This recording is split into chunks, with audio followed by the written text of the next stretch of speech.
என் கூட யாரும் சேர மாட்டேங்கிறாங்க. அழாதே, உனக்காக ஒரு ஸ்பெஷல் நண்பன் வந்திருக்கிறான். ஒரு மந்திர பேனா. பாப்பா அழாதே. 100 வருஷத்துக்கு முன்னாடி ஒரு தாத்தாவுக்கு இப்படிதான் நடந்தது. யார் அந்த தாத்தா? அவர் பேரு அம்பேத்கர் தாத்தா. அவர் அழமாட்டாரு, நல்லா படிச்சாரு, அப்புறம் இந்தியாவையே மாத்திட்டாரு. பாப்பா கெட்டியா பிடிச்சுக்கோ, நம்ம 1930க்கு போலாம்.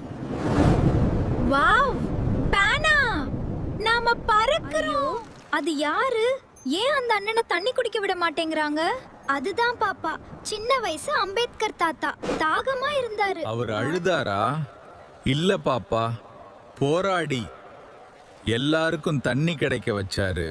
ஆர்டிகல் 15 சட்டம் எழுதினாரு. நானும் அழமாட்டேன், நானும் படிக்க போறேன்.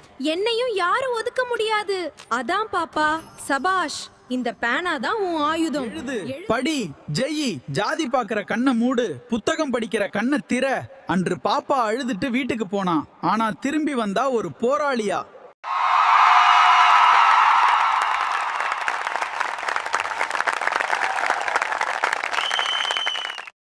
சமூகத்தின் சமநிலை தவறும் போதெல்லாம்